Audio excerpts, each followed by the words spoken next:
என் உயிரோடு கலந்திருக்கக்கூடிய தலைவர் கலைஞர் அவர்களுடைய உயிரான அன்பு உடன்பிறப்புகள் உங்கள் அனைவருக்கும் அன்பான வணக்கம்.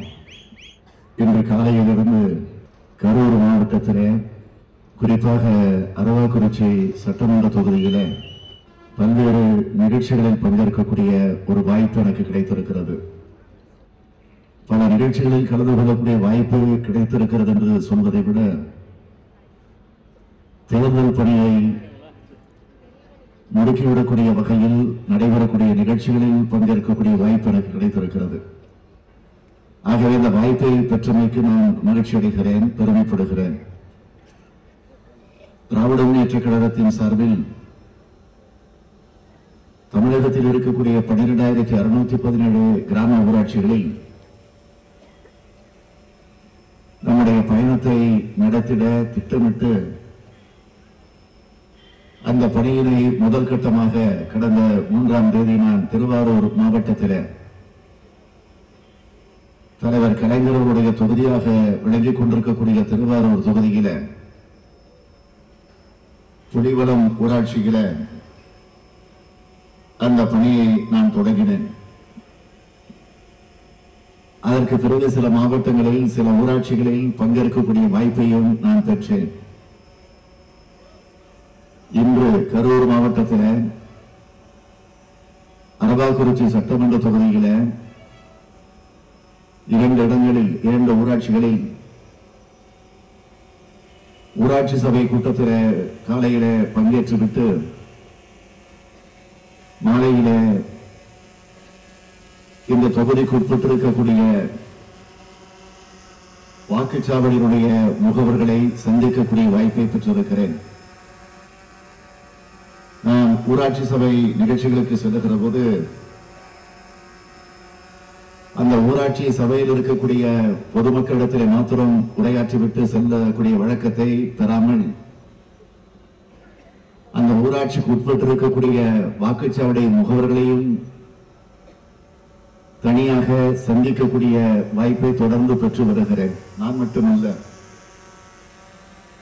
யார் யார் அந்த ஊராட்சி சபை கூட்டத்திற்கு செல்லுகிறார்களோ அவர்களெல்லாம் அந்த பணியில் ஈடுபட வேண்டும் என்று தலைமைக் கழகத்தின் சார்பில்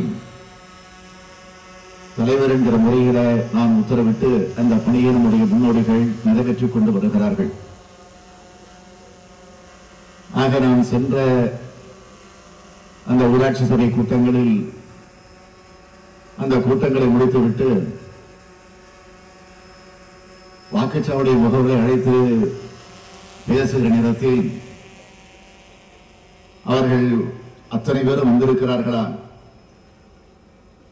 அப்படி நியமிக்கப்பட்டிருக்கக்கூடியவர்கள் முறையாக நியமிக்கப்பட்டிருக்கிறார்களா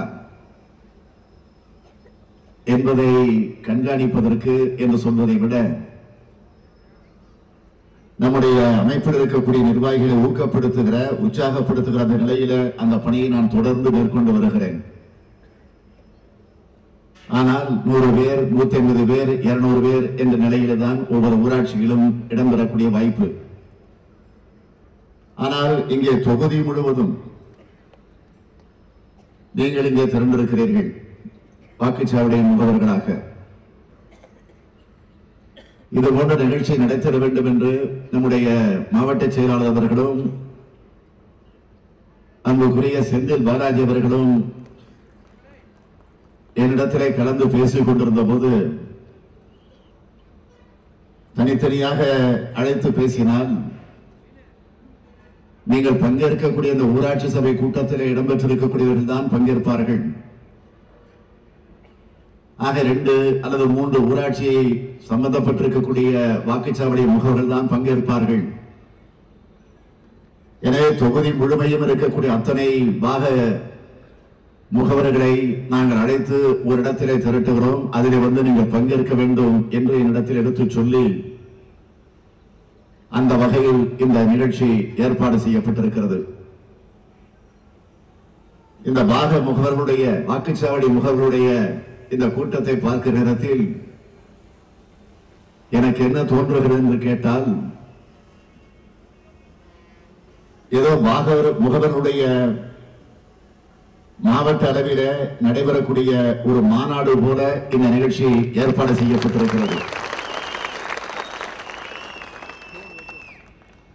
அப்படி ஏற்பாடு செய்யப்பட்டிருக்கக்கூடிய நிகழ்ச்சிகளுக்கு வந்திருக்கக்கூடிய உங்களுடைய உற்சாகத்தை, ஊக்கத்தை, அதையும் தாண்டி இந்த கட்டுப்பாட்டை பார்க்கிற நேரத்தில் நிச்சயமாக நாம் வெற்றி பெறப் போவது உறுதி உறுதி என்ற நிலையில மிகுந்த மகிழ்ச்சியோடு நான் உங்கள் முன்னால் நின்று கொண்டிருக்கிறேன். ஆக இந்த அரவாக்குறிச்சி சட்டமன்ற தொகுதியை பொறுத்த வரையில 3 ஒன்றியங்கள், 54 ஊராட்சிகள், 5 பேரூர் கழகங்கள். ஆக இதிலே மொத்த வாக்குச்சாவடிகள் 250. இந்த 250 வாக்குச்சாவடிகளுக்கு முகவர்களாக நியமிக்கப்பட்டிருக்கக்கூடியவர்கள் சற்றேறக்குறைய 5000 பேர். ஆக இந்த 5000 பேரையும் ஒவ்வொருவராக அழைத்து நான் இங்கே இடத்துல பட்டியலும் வழங்கப்பட்டிருக்கிறது. 5000 பேரையும் அழைத்து சரிபார்க்க வேண்டும் என்று சொன்னால் எவ்வளவு நேரமாகும் என்பது எனக்கு மட்டுமல்ல, உங்களுக்கு நன்றாக தெரியும். எனவே இருந்தாலும் அங்கெல்லாம் நீங்கள் வருகை பதிவேடை சரிபார்த்தீர்களே, இங்கே ஏன் பார்க்கவில்லை என்ற கேள்வி உங்களிடத்திலிருந்தும் இங்க இருக்கக்கூடிய இடத்திலிருந்து வந்துவிடக்கூடாது. அது ஒரு பெரிய குறையாக இருந்துவிடக்கூடாது என்பதற்காக 5000 பேர் என்று சொன்னால் ஒரு 50 பேரையாவது உங்கள் பெயரை சொல்லி நான் அழைக்கிற போது இருந்த இடத்திலிருந்து எழுந்து நின்று உங்களுடைய வருகையை உறுதி செய்து கொண்டால் அதுவே போதும் என்று நான் உங்களை எல்லாம் கேட்டுக்கொள்ள கடமைப்பட்டிருக்கிறேன். வாக்குச்சாவடி எண் 1 கோபால், வாக்குச்சாவடி எண் 2 சிவகாமி, வாக்குச்சாவடி எண் 3 தமிழ்ச்செல்வி, வாக்குச்சாவடி எண் 4 சசிகுமார், வாக்குச்சாவடி எண் 5 கனக சபாபதி, வாக்குச்சாவடி எண் 6 பழனிசாமி, வாக்குச்சாவடி எண் 7 மணி, வாக்குச்சாவடி எண் 53 திலீபன், வாக்குச்சாவடி எண் 67 கோபாலன், வாக்குச்சாவடி எண் 95 கணேசன், வாக்குச்சாவடி எண் 103 தங்கவேல், வாக்குச்சாவடி எண் 143 சி கி காந்திமதி, 144 வாக்குச்சாவடி சே சுகுமார், வாக்குச்சாவடி எண் 161 சே குப்புசாமி, வாக்குச்சாவடி எண் 167 நாகராஜன், வாக்குச்சாவடி எண் 189 லட்சுமணன், வாக்குச்சாவடி எண் 211 லியாகத் அலி, வாக்குச்சாவடி எண் 216 ஷாகுல் அமீது, வாக்குச்சாவடி எண் 228 சௌகத் அலி, வாக்குச்சாவடி எண் 231 எஸ் சித்ரா, 239 வாக்குச்சாவடி எண் செல்வன், வாக்குச்சாவடி எண் 248 மல்லீஸ்வரன், வாக்குச்சாவடி எண் 250 ஆறுமுகம் கே ஆறுமுகம்.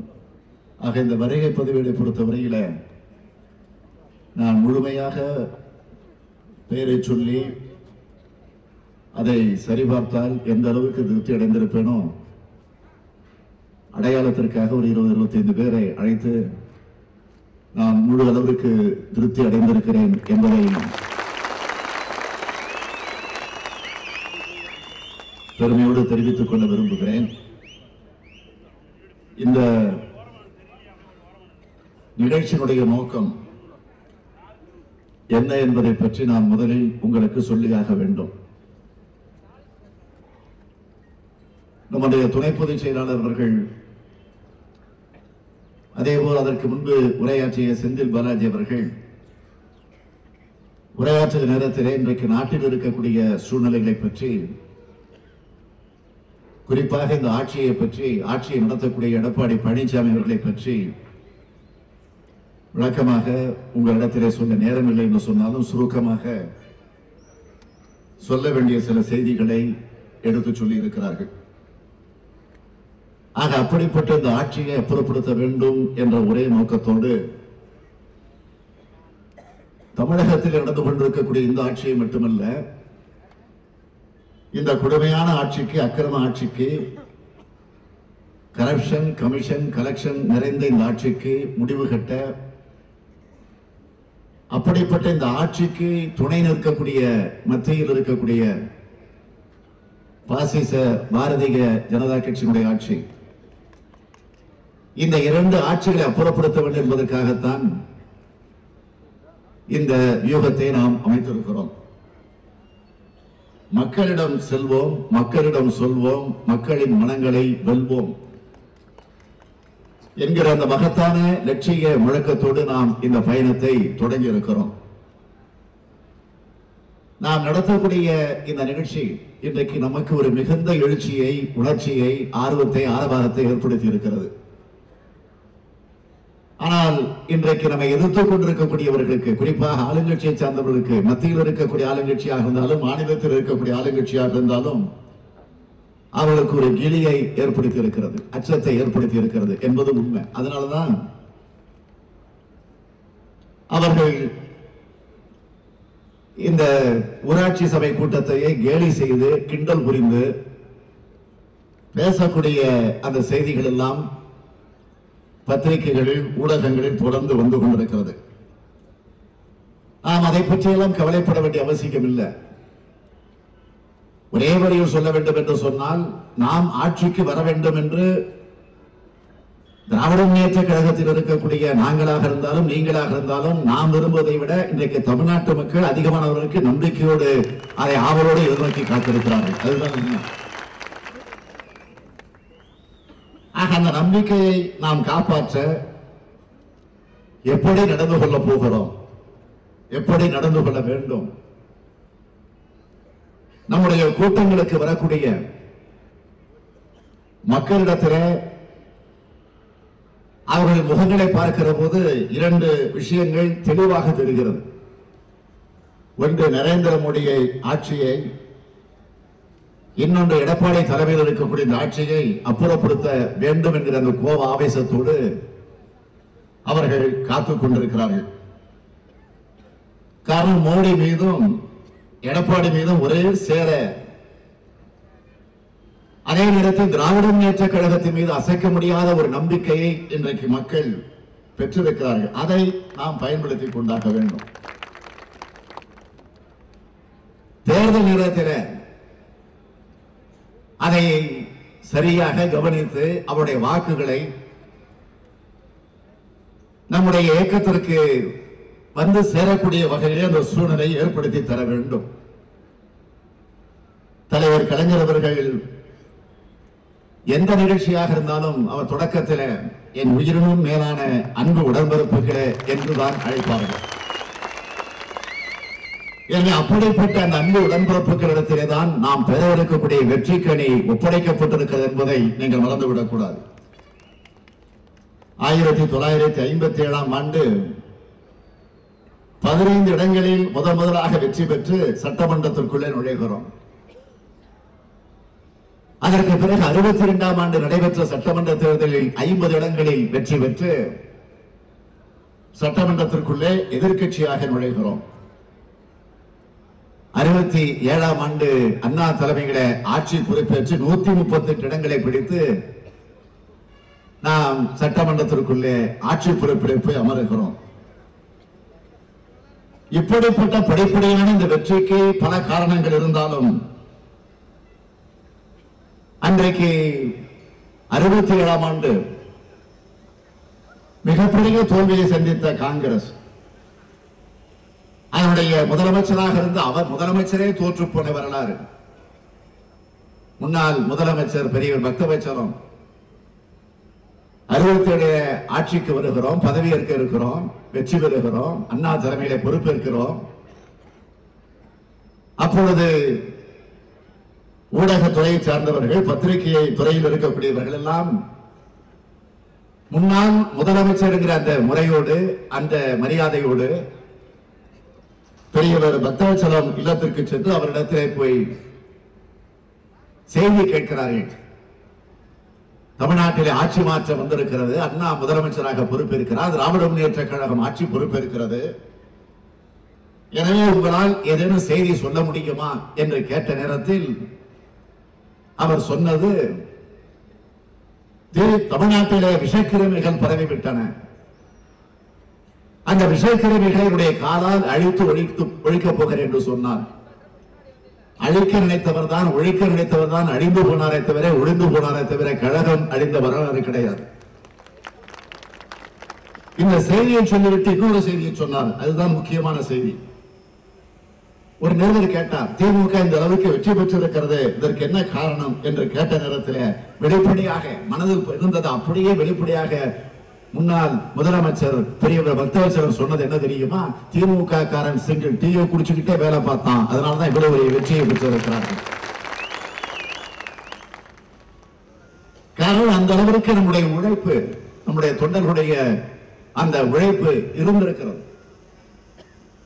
ஆக அந்த உழைப்பை தான் இன்றைக்கு நாம் எதிர்நோக்கி காத்திருக்கக்கூடிய நிலையில இருந்து கொண்டிருக்கிறோம். கழகம் ஆட்சிக்கு வர வேண்டும், திராவிட முன்னேற்ற கழகம் ஆட்சி பொறுப்பில் வந்து அமர்ந்திட வேண்டும் என்று சொல்லிக் கொண்டிருந்தால் மாத்திரம், பேசிக் கொண்டிருந்தால் மாத்திரம், உணர்ச்சியோடு வழங்கிக் கொண்டிருந்தால் மாத்திரம் நம்முடைய பணி முடிந்துவிட முடியாது. அது வருவதற்கான வாய்ப்பு தலைவர் கலைஞர் அவர்கள் அடிக்கடி சொல்லுவார்கள், அர்ஜுனனின் கண்ணுக்கு பறவையின் கழுத்து மட்டும்தான் தெரியும், ஆனால் மற்ற வீரர்களுக்கு மரம் தெரியும், கிளையும் தெரியும், அந்த பறவையும் தெரியும். அதனால் அவருடைய இலக்கு மாறுபடும். ஆனால் அர்ஜுனனுக்கு பறவையின் கழுத்தில் இருக்கக்கூடிய அந்த கழுத்து பார்வை மட்டும்தான் தெரியும். அதனால்தான் அம்பு எய்தவுடன் அவன் வென்றான் என்பது வரலாறு.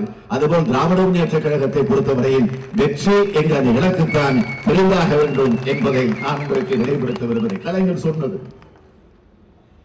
வேட்பாளர் யார்? அறிவிக்கப்பட்டிருக்கக்கூடிய வேட்பாளர் நமக்கு வேண்டியவரா, நமக்கு வேண்டாதவரா? திமுக போட்டியிடுகிறதா அல்லது கூட்டணி கட்சி போட்டியிடுகிறதா என்று எதையும் எதிர்பார்க்காமல் நாம் வெற்றி பெற வேண்டும் என்ற அந்த உணர்வு நம்முடைய ஒவ்வொருவருடைய உள்ளத்திலும் வந்தாக வேண்டும். அது சட்டமன்ற தேர்தலாக இருந்தாலும் சரி, நாடாளுமன்றத்துடைய தேர்தலாக இருந்தாலும் சரி, அல்லது இடைத்தேர்தலாக இருந்தாலும் சரி, அல்லது உள்ளாட்சி அமைப்பினுடைய தேர்தலாக இருந்தாலும் சரி, எல்லா தேர்தலிலும் அதே நோக்கத்தோடு நாம் செயல்பட்டாக வேண்டும். வெற்றி பெறத்தான் போகிறோம் என்ற அந்த மிதமதப்பிலே நாம் ஒரு காலம் இருந்துவிடக் கூடாது. இன்றைக்கு மத்தியிலே ஆண்டு கொண்டிருக்கக்கூடிய பிரதமராக பொறுப்பேற்றிருக்கக்கூடிய மோடி அவர்களுக்கு எதிர்ப்பு வலுத்துக் கொண்டிருக்கிறது. தொடர்ந்து பார்த்துக் கொண்டிருக்கிறோம். வடமாநில பகுதிகளில் அண்மையில நடைபெற்று முடிந்த தேர்தல், மத்திய பிரதேசம், ராஜஸ்தான், திரிபுரா போன்ற மாநிலங்களில் என்ன நிலை உருவாகி இருக்கிறது? அதேபோல் கடந்த 19ஆம் தேதி நான் கல்கத்தா பகுதிக்கு சென்றிருந்த போது மேற்கு வங்கத்தினுடைய முதலமைச்சர் மம்தா பானர்ஜி அவர்கள் அங்கு ஒரு பெரிய கூட்டத்தை ஏற்பாடு செய்திருந்தார். ஏறக்குறைய 10 லட்சம் பேர் திரளக்கூடிய வகையில் அந்த கூட்டம் நடைபெற்றது. அதில் பல்வேறு மாநிலத்தினுடைய முதலமைச்சர்கள், முன்னாள் முதலமைச்சர்கள், பல கட்சியினுடைய தலைவர்கள், எதிர்கட்சியை சார்ந்திருக்கக்கூடிய தலைவர்கள், நாடாளுமன்ற சட்டமன்ற உறுப்பினர்கள் பங்கேற்று உரையாற்றிய அந்த செய்திகள், அந்த காட்சிகள் நீங்கள் நேரடியாக தொலைக்காட்சிகளை பார்த்திருக்கிறீர்கள், பத்திரிகைகளை செய்தியாக படித்திருக்கிறீர்கள். ஆக அங்கெல்லாம் அவர்கள் சொல்லக்கூடிய ஒரு செய்தி என்னவென்று கேட்டால், தமிழ்நாட்டில் இருக்கக்கூடிய திராவிட முன்னேற்ற கழகத்தை சார்ந்திருக்கக்கூடிய நீங்கள் என்ன சொல்லுகிறீர்கள் என்று அவரோடு எதிர்நோக்கி காத்திருக்கக்கூடிய ஒரு சூழ்நிலை இன்றைக்கு வந்திருக்கிறது என்று சொன்னால், ஆக நம்மை விட, நம்முடைய தமிழ்நாட்டை விட மற்ற மாநிலங்களில் தமிழ்நாட்டில் திமுக தான் வெற்றி பெறப் போகிறது என்பதை அவர்களும் அறிந்து வைத்திருக்கிறார்கள், புரிந்து வைத்திருக்கிறார்கள் என்பதுதான் உண்மை. ஆகவே நான் உங்களை எல்லாம் மீண்டும் மீண்டும் கேட்டுக்கொள்ள விரும்புகிறேன். கடந்த தேர்தலில் நியாயமாக நாம் தான் ஆட்சிக்கு வந்திருக்க வேண்டும். 89 இடங்களில் வெற்றி பெற்று எதிர்கட்சியாக போய் அமர்ந்திருக்கிறோம். நமக்கும் ஆளுங்கட்சியாக இருக்கக்கூடிய அதிமுகவுக்கும் வாக்கு வித்தியாசம் எவ்வளவு என்று கேட்டால் 1.1% தான். நன்றாக பார்க்கணும், 1.1% தான். ஏறக்குறைய 400-500 வாக்கு வித்தியாசத்திலே பல இடங்களை தோற்றிருக்கிறோம். 1000 - 2000 வாக்கு வித்தியாசத்திலே பல தொகுதிகளில் நாம் வெற்றி வாய்ப்பு இழந்திருக்கிறோம். ஆக அதெல்லாம் முறையாக நாம் வெற்றி பெற்றிருப்போம் என்று சொன்னால் நாம் தான் இன்றைக்கு ஆட்சியில் இருந்திருப்போம். அது தோல்வியடைந்த காரணத்தால் துவண்டு போய் மூளையில முடங்கிடல. அதனால்தான் அண்ணா அவர்கள் இந்த இயக்கத்தை தொடங்கிய நேரத்திலே சொன்னார், வெற்றி பெற்றாலும் வெறி கொண்டு அலைந்து கொண்டிருக்க கூடாது, தோல்வியடைந்தாலும் துவண்டு போய் மூளைகளை முடங்கிவிடக் கூடாது. வெற்றியை தோல்வியை இரண்டையும் ஒன்றாக கருதி இந்த நாட்டிற்காக உழைத்துக் கொண்டிருக்கக்கூடிய ஒரு உன்னத தொண்டன் திராவிட முன்னேற்ற கழகம் என்று அண்ணா அறைகூர் எடுத்து இந்த இயக்கத்தை ஏற்படுத்தி இருந்திருக்கிறார்கள். ஆக 89 இடங்களை நாம் பிடிக்க முடிந்தது என்று சொன்னால், 134 இடங்களை அவர்கள் பெற்றார்கள் என்று சொன்னால், அந்த 134 பெற்றிருந்தாலும் அம்மையார் ஜெயலலிதா அவர்கள் மறைவுக்கு பிறகு இன்றைக்கு என்ன நிலை? 114. அதுல இப்போ ஒன்று மைனஸ் 113. 234 பாதி 117. ஆக இன்றைக்கு இருக்கக்கூடிய நிலையில அவர்கள் மெஜாரிட்டியோடு இருக்கக்கூடிய ஆட்சியா? கிடையாது. ஆக மைனாரிட்டியாக இருக்கக்கூடிய ஒரு நிலையிலே ஒரு ஆட்சி நடக்கிறது என்று சொன்னால் அதுக்கு மத்தியில் இருக்கக்கூடியவர்கள் பெரிய அளவில துணை நிற்கிறார்கள். ஆகவேதான் விரைவில் நாடாளுமன்றத்துடைய தேர்தல் வரப்போகிறது. ஆக இந்த 5 மாதம், இன்னும் 5 மாதம் தான் நாடாளுமன்றத்துடைய தேர்தல். இந்த 5 மாதத்தில் நாம் ஆற்றக்கூடிய பணிகள் தான் வர இருக்கக்கூடிய 5 ஆண்டு காலத்திற்கு இந்த நாட்டை காப்பாற்றக்கூடிய நிலையை நாம் பெற்றுட முடியும். அப்படிப்பட்ட ஒரு நிலை வரும் என்று சொன்னால் நாம் எதிர்பார்க்கக்கூடிய பதவியை, நமக்கு வர வேண்டிய மரியாதையை, கௌரவத்தை நிச்சயமாக நீங்கள் பெற்றிட முடியும். நெல் விளைவிக்கும் விவசாயியை போல நீங்கள் நடந்து கொள்ள வேண்டும். நிலத்தை பண்படுத்த, உழுது பாத்தி கட்டி தண்ணீர் பாய்ச்ச, விதைத்து உரம் பாய்ச்சி மீண்டும் மீண்டும் தண்ணீர் பாய்ச்சி வந்தால்தான் நெல்மணிகளை இறுதியிலே நாம் பெற முடியும். அதே போலத்தான் வாக்காளர்களை நெல்மணிகளை போல நினைத்து நினைத்து நினைத்து நீங்கள் அவர்களை வளர்த்தெடுக்க வேண்டும்.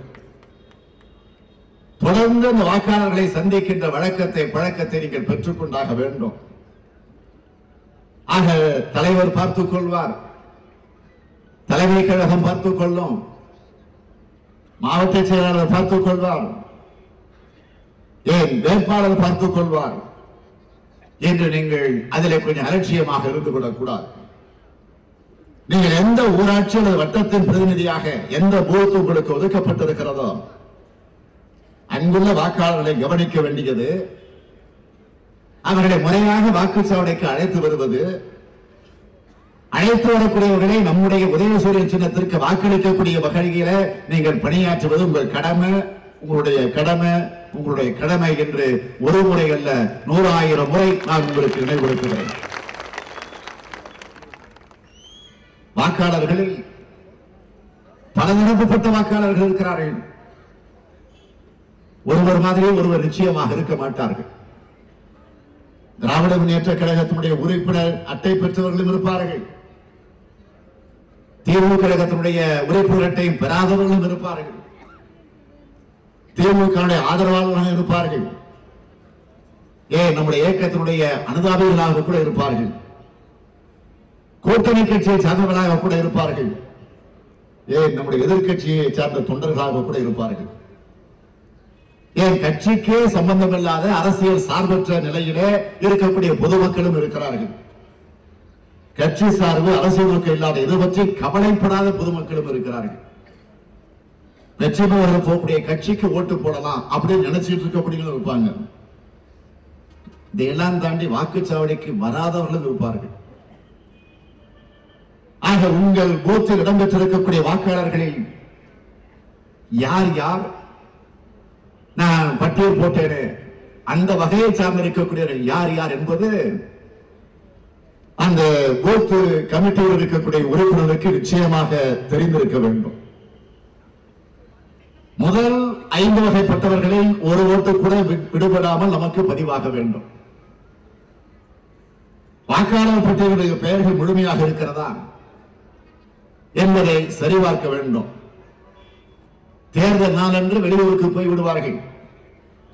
அப்படி வெளியூருக்கு போகாமல் பார்த்துக் கொள்ள வேண்டிய பொறுப்பு உங்கள் கையில் தான் இருக்கிறது.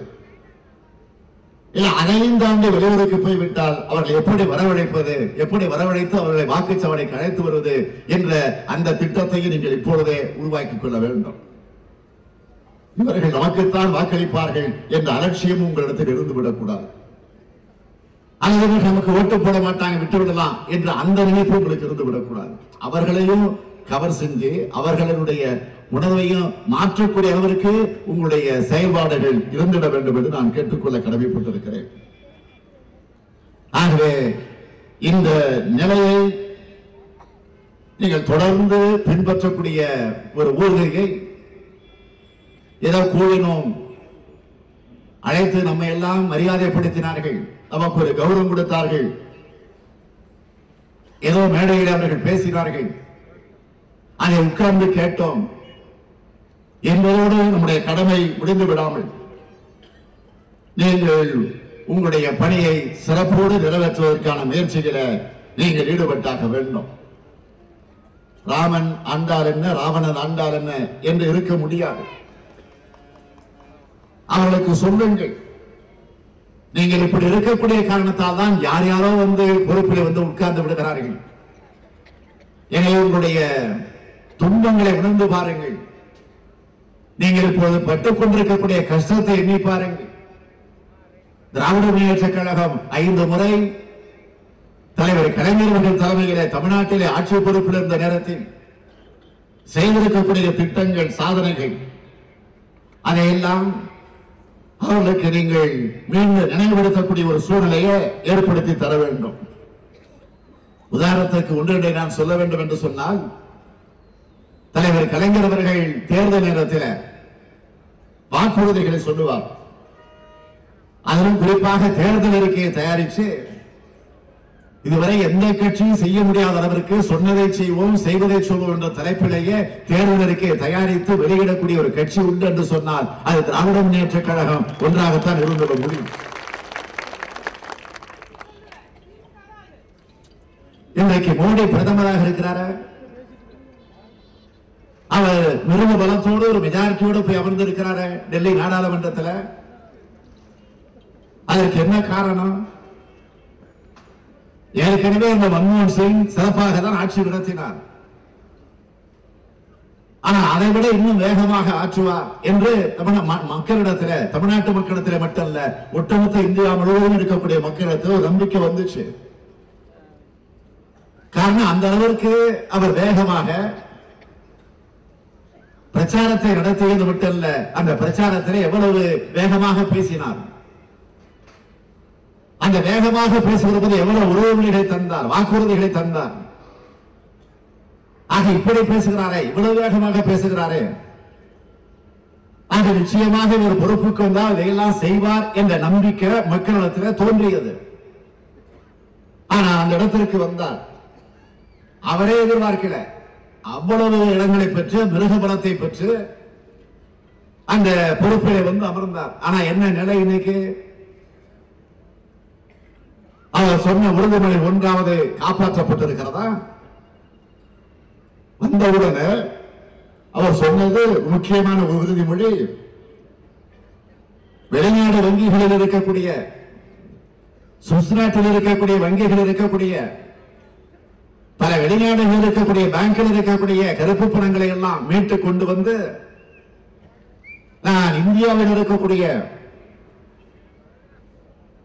எல்லா மக்களுக்கும் தலைக்கு 15 லட்சம் ரூபாய் வங்கியிலே போடுவேன், கணக்கில் போடுவேன் சொன்னார். நான் கேட்கிறேன், அடுத்த தேர்தல் வரப்போகுது இன்னும் ஒரு 4 மாசத்துல. இது வரைக்கும் 15 லட்சம் வேண்டாம், 15,000 கூட வேண்டாம், ஒரு 15 ரூபாய் யாருக்காவது வங்கியில போடப்பட்டிருக்கா? தொடர்ந்து கேட்கிறோம். அவர் வரைக்கும் அதுக்கு பதில் சொல்லல. என்ன சொல்லிருக்கணும் அவரு? நான் வாய் தவறி சொல்லிட்டு சொல்லியிருக்கலாம். அவருக்கு கீழே பணியாற்றுகிற நிதின் கட்கரி என்கிற முன்னாள் பிஜேபியுடைய தலைவர், இன்னைக்கு தரை போக்குவரத்து துறையினுடைய மத்திய அமைச்சராக இருக்கக்கூடியவர் மிக பெரிய பொறுப்பில் இருக்கிறார். அவரிடத்துல பத்திரிகை நிருபர்கள் பேட்டி அளிக்கிற நேரத்தில், பேட்டி கேட்கிற நேரத்தில் பதில் சொல்லுகிறார், நாங்கள் தெரியாமல் சொல்லிவிட்டோம் சொல்லுகிறார். இவ்வளவு பெரிய பொறுப்பிலிருந்து இப்படி சொல்லலாமா? நாங்கள் ஆட்சிக்கு வருவோம்னு நினைக்கல, அதனால சொல்லிட்டோம் என்று பட்டவர்த்தனமாக ஒரு பிஜேபியுடைய முக்கிய தலைவர்களில் ஒருவராக இருக்கக்கூடிய நிதின் கட்கரியே பேட்டி தந்திருக்கிறார் என்றால், இப்படி பல நிலைமைகள். எங்கு பார்த்தாலும் ஜாதி கலவரங்கள், அந்தந்த மாநிலத்தில் இருக்கக்கூடிய மாநில மொழியை அழிக்கிற அந்த பணியில் ஈடுபட்டிருக்கிறார்கள். மதவாதம் இன்றைக்கு தலை தூக்கி பல கொடுமைகளில் மக்கள் சிக்கி தவித்துக் கொண்டிருக்கிறார்கள். அதை பற்றி கவலைப்படாத நிலையிலே ஒரு ஆட்சி. இதை மக்களிடத்தில் நீங்கள் சொல்லியாக வேண்டும். இதே போலதான் இன்றைக்கு இருக்கக்கூடிய இந்த ஆட்சி. நாளை தினம் 2 நாட்கள், நாளைக்கு நாளை மறுநாளும் நம்முடைய அரசின் சார்பில், தமிழக அரசின் சார்பில் 2வது உலக முதலீட்டாளர் மாநாடு நடத்த போவதாக செய்தி வந்திருக்கு. பார்க்கிறோம் விளம்பரம். அதுக்காக பல கோடி ரூபாய் செலவு செய்யப்பட்டிருக்கு. ஏற்கனவே மறைந்த அம்மையார் ஜெயலலிதா அவர்கள் முதலமைச்சராக இருந்த போது உலக முதலீட்டாளர் மாநாடு, முதல் மாநாடு நடத்தினார்கள். நாம் கூட நினைச்சோம் பல முதலீடுகள் வந்து சேரப்போகிறது, பெரும் பெரும் தொழிற்சாலைகள் உருவாக போகிறது, லட்சக்கணக்கான இளைஞர்களுக்கு வேலை வாய்ப்பு கிடைக்க போகிறது என்று எதிர்பார்த்து காத்திருந்தோம். அந்த முதல் உலக முதலீட்டாளர் மாநாட்டில் அன்றைக்கு இருந்த முதலமைச்சர் என்ன அறிவித்தார்? அவர் அந்த உலக முதலீட்டாளர் மாநாட்டில் பங்கேற்று உரையாற்றுகிற போது சொன்னார், 2.42 லட்சம் கோடி, 2.42 லட்சம் கோடி முதலீடு வந்திருக்கிறது. ஆக லட்சக்கணக்கான இளைஞர்களுக்கு வேலை வாய்ப்பை தரப்போகிறேன் என்று அறிவித்தார். அறிவித்ததற்கு பிறகு, இது நான் சொல்வது 2015ஆம் ஆண்டு, இப்ப 2019 2வது உலக முதலீட்டாளர் மாநாடு நடத்த போறோம். இந்த 4 வருஷமா இடையில சட்டமன்றத்தில், அது கவர்னர் உரையா இருந்தாலும் சரி, நிதிநிலை அறிக்கை மீது நடக்கக்கூடிய விவாதமா இருந்தாலும் சரி, கவனஈர்ப்பு தீர்மானமாக இருந்தாலும் சரி, எல்லா கூட்டத்தொடரில் திராவிட முன்னேற்ற கழகத்தின் சார்பில் நாங்கள் தொடர்ந்து கேட்டோம், எத்தனை கோடி வந்து சேர்ந்திருக்கு? 2.42 லட்சம் கோடி முதலீடு வரப்போகிறது சொன்னீங்களே, எவ்வளவு கோடி வந்து சேர்ந்திருக்கு வரைக்கும்? எவ்வளவு தொழிற்சாலை உருவாகி இருக்கு? எத்தனை லட்சம் பேருக்கு வேலை வாய்ப்பு கொடுத்திருக்கிறீங்க?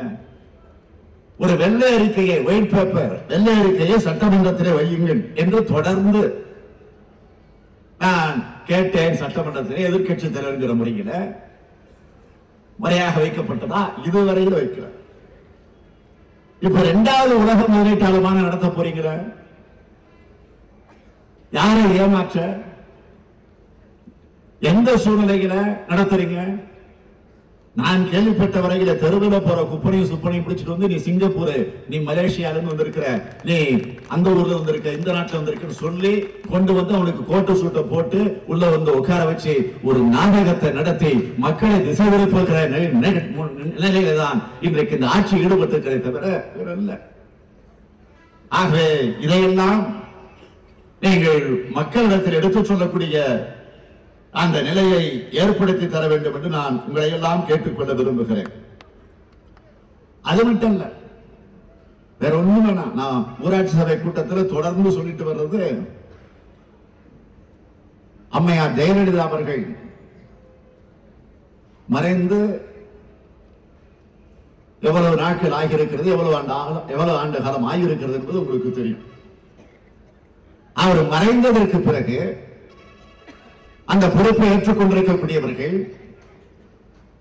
என்ன நியாயமா என்ன செஞ்சிருக்கணும்? இன்னைக்கு கமிஷனும் கரப்ஷனும் கலெக்ஷன் என்ற ஒரே குறிக்கோளோடு ஆட்சி நடத்தக்கூடியவர்கள், அம்மையார் ஜெயலலிதா அவர்கள் ஏற்கனவே ஊழல் குற்றச்சாட்டிலே சிக்கி அதற்கு தண்டனை பெற்று பெங்களூரு சிறையிலே கொண்டு போய் அடைத்து வைத்த நேரத்தில்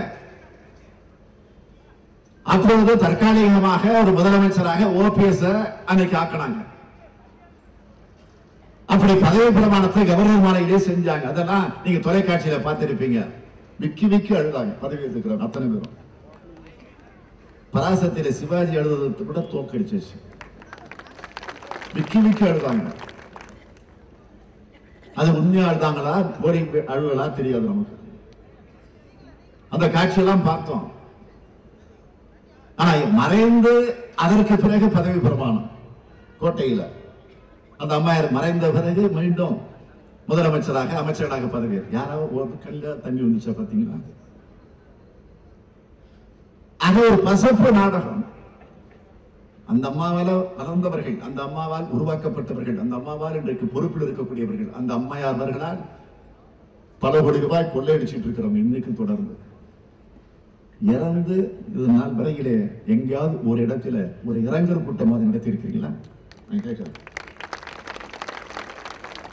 நம்முடைய தலைவர் கலைஞருடைய இரங்கல் கூட்டத்தை இன்னைக்கு நடத்திக்கிட்டு இருக்கிறோம். இறந்த நாளிலிருந்து இன்று வரையில்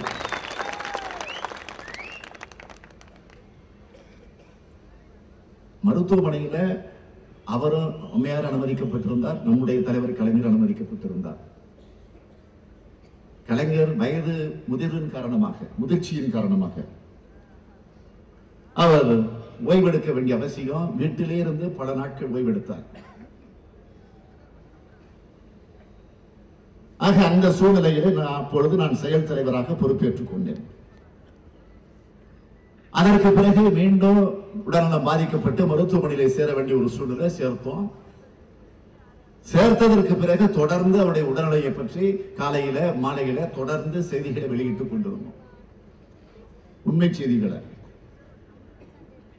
ரெக்கார்டு பூர்வமா அபிஷியலா மருத்துவமனை ரெக்கார்டு படி அபிஷியலா கொடுத்தோம். இதே ஜெயலலிதா அவர்கள் மருத்துவமனை அனுமதிக்கப்பட்டிருந்த போது ஏதாவது ஒரு உண்மை செய்தி வெளியில் வந்துச்சா? பால் சாப்பிட்டாங்க, ஐஸ்கிரீம் சாப்பிட்டாங்க, டிவி பார்த்தாங்க, இட்லி சாப்பிட்டாங்க, இப்படித்தான் செய்தி வந்துச்சே தவிர நாங்க பார்த்தோம் பேசணும் என்று யாராவது ஒருவர், மருத்துவர்கள் வந்து பார்க்கிறாங்க, செய்தி கிடையாது. வெளி மாநிலத்திலிருந்து முதலமைச்சர்கள் வர்றாங்க, மத்தியிலிருந்து அமைச்சர்கள் வர்றாங்க, கவர்னர் போய் பார்க்கிறார், செய்தி கிடையாது வெளியில. வாய்க்கு வந்தபடி எல்லாம் சொன்னாங்களே இவங்க. சரி, இப்போ என்ன இறந்தது பற்றி விசாரணை நடத்தணும்னு நாங்க கூட கேட்கல. இன்னைக்கு துணை முதலமைச்சரா ஒட்டிக்கிட்டு இருக்காரு பாருங்க ஓபிஎஸ். இவர் தான் போய் தியானமே பண்ணாரு. அந்த அம்மையாருடைய சமாதிக்கு பக்கத்துல உட்கார்ந்துக்கிட்டு ஆவியோட பேசுறேன்னு சொல்லி பேசுறாரா இல்லையா? ஆக அவரை சமாதானம் செய்ய வேண்டும் என்ற காரணத்திற்காக விசாரணை கமிஷன் அமைச்சிங்க.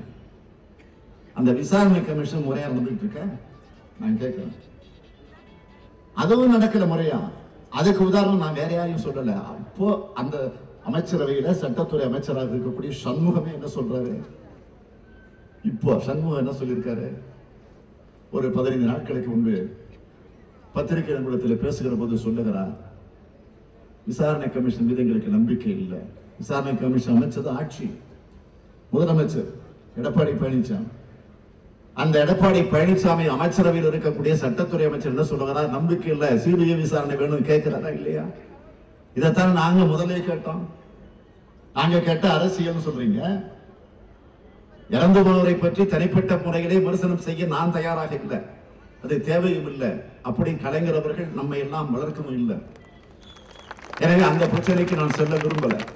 ஆனா ஒன்று மட்டும் உறுதி, நமக்கும் ஜெயலலிதாவுக்கும் எவ்வளவோ கருத்து மாறுபாடுகள் வேறுபாடுகள் இருக்கலாம். நம்முடைய கட்சிக்கு அந்த கட்சிக்கு எவ்வளவு கொள்கையில வித்தியாசங்கள் எவ்வளவோ இருக்கலாம். ஆனா ஒன்று மட்டும் உறுதி, திமுக ஆட்சிக்கு வந்த உடனே ஜெயலலிதாவுடைய மர்ம மரணத்தை முழுமையாக விசாரிச்சு அதற்குரியவர்களுக்கு உரிய தண்டனையை நிச்சயம் உறுதியாக வழங்குவோம். சத்தியம் சத்தியம் சத்தியம். இது யாரும் நீங்க எதையும் அலட்சியப்படுத்த வேண்டிய அவசியம் இல்லை. எதற்காக அதை நான் சொல்லுகிறேன் என்று சொன்னால், கலைஞர் அவர்கள் அவருடைய மறைவுக்கு பிறகு எத்தனை இரங்கல் கூட்டத்தை நடத்தி இருக்கிறோம். தமிழகத்தில் இருக்கக்கூடிய தலைவர்கள் அழைச்சி பாளையங்கோட்டில் ஒரு கூட்டத்தை நடத்தணும், இரங்கல் கூட்டத்தை. கலை உலகத்தை சார்ந்தவர்கள் அழைத்து வந்து கோவைகளை நடத்தினோம். பத்திரிகையாளர்கள் அழைச்சிட்டு வந்து திருச்சியில நடத்தணும். மதுரையில இலக்கியவாதிகளை அழைத்துக் கொண்டு வந்து நிகழ்ச்சி நடத்தணும். சென்னையில நீதியரசர்களை அழைத்துக் கொண்டு வந்து நிகழ்ச்சி நடத்தணும். பல்கலைக்கழகத்தினுடைய துணைவேந்தர்களை எல்லாம் அழைத்து வந்து நிகழ்ச்சி நடத்தணும். சிறுபான்மை சமுதாயத்தை சார்ந்த பெரியவர்கள் அழைத்துக் கொண்டு வந்து நிகழ்ச்சி நடத்தணும். அது மட்டும் இல்ல, அகில இந்திய அளவில் இருக்கக்கூடிய தலைவர்கள் எல்லாம் வந்தாங்களே. பிஜேபி தலைவரே வந்தாரு, நிதின் கட்கரி தான் வந்தாரு, அமித்ஷா தான் வருவதாக ஒப்புதல் தந்தார்கள், வர முடியல, அதனால் அதற்கு பதில் அவர் வந்தாரு. எல்லா கட்சி தலைவர்களும் வந்தாங்க. பெரிய மாநாடு போல நடத்தணுமே, அவருடைய சிலை திறப்பு விழா அண்மைகளை நடத்தணுமே. அன்னை சோனியா காந்தி அவர்கள் தானே திறந்து வைத்தார்கள். ராகுல் காந்தி பெயரே கிடையாது. இருந்தாலும் நான் வருவேன், அவருக்குரிய மரியாதை நான் தருவேன் என்று சொல்லி வந்தாரா இல்லையா? ஆந்திர மாநிலத்தினுடைய முதலமைச்சர் வருகிறார், கேரள மாநிலத்தினுடைய முதலமைச்சர் வருகிறார். அவர்கள் எல்லாம் வந்து தலைவருக்குரிய மரியாதையை செஞ்சுட்டு போறாங்க. எதுக்காக நான் சொல்றேன்னா, முதலமைச்சர் இல்ல தலைவர் கலைஞர் இறந்தப்போ அவருக்கு விரும்ப மரியாதை நடக்குது. இன்னைக்கு அவருடைய நினைவிடத்துக்கு போய் பாருங்க, 10,000 பேர் ஒரு நாளைக்கு வந்து தலைவரை வணங்கிவிட்டு போகிறார்களா இல்லையா? ஆனால் யாரால வந்தீங்க, யாரால கொள்ளடிச்சுட்டு இருக்கீங்க, யாரால இன்னைக்கு இருக்கிறீங்க? ஒண்ணு மட்டும் உறுதி, அந்த அம்மையார் ஊழல் செய்த காரணத்தினால குற்றச்சாட்டுக்கு ஆளாகி சிறைக்கு போனாங்க. அதுக்கு பிறகும் போகணும், ஆனா உயிரோடு இல்லாத காரணத்தால் அந்த வாய்ப்பு இல்லை. ஆனால் சசிகலா இன்றைக்கு சிறையில் இருக்கிறார். அங்க போய் என்னென்ன வசதி அதெல்லாம் பத்திரிகைகள் என்னால வந்துட்டு இருக்கு. நான் அந்த பிரச்சனைக்கெல்லாம் கூட போக விரும்பல. ஆக அவங்க எல்லாம் ஊழல் செஞ்சுட்டு போயிருக்கிறாங்க. அதே மாதிரி எத்தனையோ மாநிலத்தினுடைய முதலமைச்சர்கள் ஊழல் செஞ்சுட்டு சிறைக்கு போறதை பார்த்திருக்கிறோம். கொலை செஞ்சுட்டு சிறைக்கு போகக்கூடிய ஒரு முதலமைச்சர் தமிழ்நாட்டிலிருந்து இன்னைக்கு புறப்பட்டிருக்கிறார். இதான் வெட்கம், வேதனை. அவருக்கு தலைகுனிவு இல்லை, நமக்கு, நம்முடைய தமிழ்நாட்டுக்கு ஒரு மிகப்பெரிய தலைகுனிவாக வந்து சேர்ந்திருக்கிறது. நீங்க மறந்து விடக்கூடாது. ஆக அப்படிப்பட்ட நிலையில் இருக்கக்கூடிய ஒரு ஆட்சி இன்றைக்கு தமிழ்நாட்டில நடந்து கொண்டிருக்கிறது. ஆகவே நான் இந்த பாக முகவர்களாக, வாக்குச்சாவடிய முகவர்களாக இருக்கக்கூடிய உங்களை எல்லாம் நான் மீண்டும் மீண்டும் வலியுறுத்தி கேட்டுக்கொள்ள விரும்புவது, ஒவ்வொரு பூத்தில் உள்ள வாக்காளர்களையும் நமது பூத் கமிட்டி உறுப்பினர்கள் தொடர்ந்து பார்த்து பார்த்து வளர்த்தெடுத்து வாக்குச்சாவடிக்கு அவர்களை கொண்டு வர வேண்டிய பொறுப்பு. ஒவ்வொரு அரிசியிலும் ஒவ்வொரு பெயர் எழுதியிருக்கும் என்று சொல்லுவார்கள். அதுபோல ஒவ்வொரு வாக்கிலும் அதனை வாங்கி கொடுத்தவருடைய பெயர் நிச்சயமாக எழுதப்பட்டிருக்கும். அப்படி வாங்கி கொடுத்தவருடைய உழைப்பு நிச்சயம் வீண் போகாது. அவருக்கு உரிய மரியாதையை, பொறுப்பை நிச்சயமாக சொல்லுகிறேன், உங்களை தேடி நாடி வரும். பூத் கமிட்டி உறுப்பினர்களுக்கெல்லாம் நான் சொல்ல விரும்புவது, நான் செயல் தலைவராக பொறுப்பேற்ற உடனே நம்முடைய தமிழகத்தில் இருக்கக்கூடிய எல்லா மாவட்ட கழகத்தை மட்டுமல்ல, ஒன்றிய கழகத்தை, நகர கழகத்தை, பேரூர் கழகத்தை, பேரூராட்சியை ஆய்வு செய்யணும் முடிவெடுத்தேன். அப்படி ஆய்வு செஞ்சு கிட்டத்தட்ட 1.5 மாசம் 2 மாசம் அண்ணா அறிவாலயத்திலே ஒவ்வொரு மாவட்டமாக, காலையில் ஒரு மாவட்டம், மாலையிலே ஒரு மாவட்டம் என்று வரவழைச்சு அந்த ஆய்வு நடத்தினேன். ஆய்வு நடத்துறப்போ எப்போதுமே தலைமை கழகத்திலிருந்து ஆய்வு நடத்துறோம்னா மாவட்ட கழகத்தோடு, ஒன்றிய கழகத்தோடு, நகர கழகத்தோடு, கட்சி முன்னோடிகளோடு நிறுத்திக் கொள்வாங்க. இதுதான் வழக்கமா கலைஞர் இருந்த நேரத்தில், அண்ணா இருந்த நேரத்தில் நடந்திருக்கு. ஆனால் நான் பொறுப்பேற்றதற்கு பிறகு அதை தாண்டி ஊராட்சி செயலாளர்களையும் அழைச்சி அதை நடத்தணும் அப்படின்னு ஒரு முடிவோட அந்த பணியை நான் செஞ்சேன் என்பது உங்களுக்கு தெரியும். அப்பவே நீங்க உங்கள்கிட்ட சொன்னேன், கவலைப்படாதீங்க. ஊராட்சி செயலாளர்களுக்கும் மாவட்ட கழகத்துக்கும் தொடர்பு இருக்காது. ஊராட்சி செயலாளருக்கும் தலைமை கழகத்துக்கும் தொடர்பு இருக்காது. ஊராட்சி கழகத்துக்கும் ஒன்றிய கழகத்துக்கும் தான் தொடர்பு இருக்கும். அது கூட சில இடங்களில் இல்லாத நிலை கூட உண்டு. ஆக அதையும் சரி செய்யணும். ஆக அந்த ஊராட்சி செயலாளர்ல அந்த கிளை செயலாளர்ல வார்டு செயலாளர் அழைச்சி தலைமையில உட்கார வச்சு பேசிய பெருமையை திராவிட முன்னேற்ற கழகத்தின் சார்பில் செயல் தலைவராக இருந்த நேரத்தில் நான் ஆற்றி இருக்கிறேன் என்று சொன்னால், இப்பொழுது உறுதிமொழி சொல்லுகிறேன்.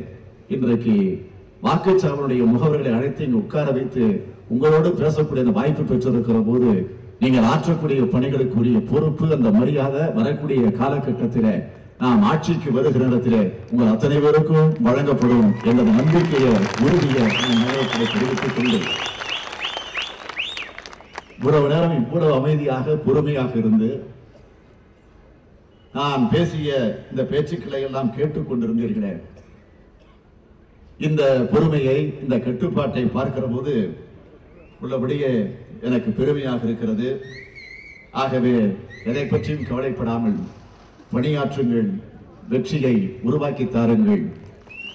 உங்களுக்கு வேறொன்று நான் சொல்ல வேண்டிய அவசியம் இல்லை. உங்களுக்கு துணை நிற்க நாங்கள் என்றைக்கும் காத்திருக்கிறோம் என்று மாத்திரை சொல்லி என் உரையை நிறைவு செய்கிறேன். நன்றி. இந்த வீடியோ உங்களுக்கு பிடிச்சிருந்தா ப்ளீஸ் லைக் அண்ட் ஷேர் பண்ணுங்க. மறக்காம எங்க சேனலை சப்ஸ்கிரைபும் பண்ணுங்க.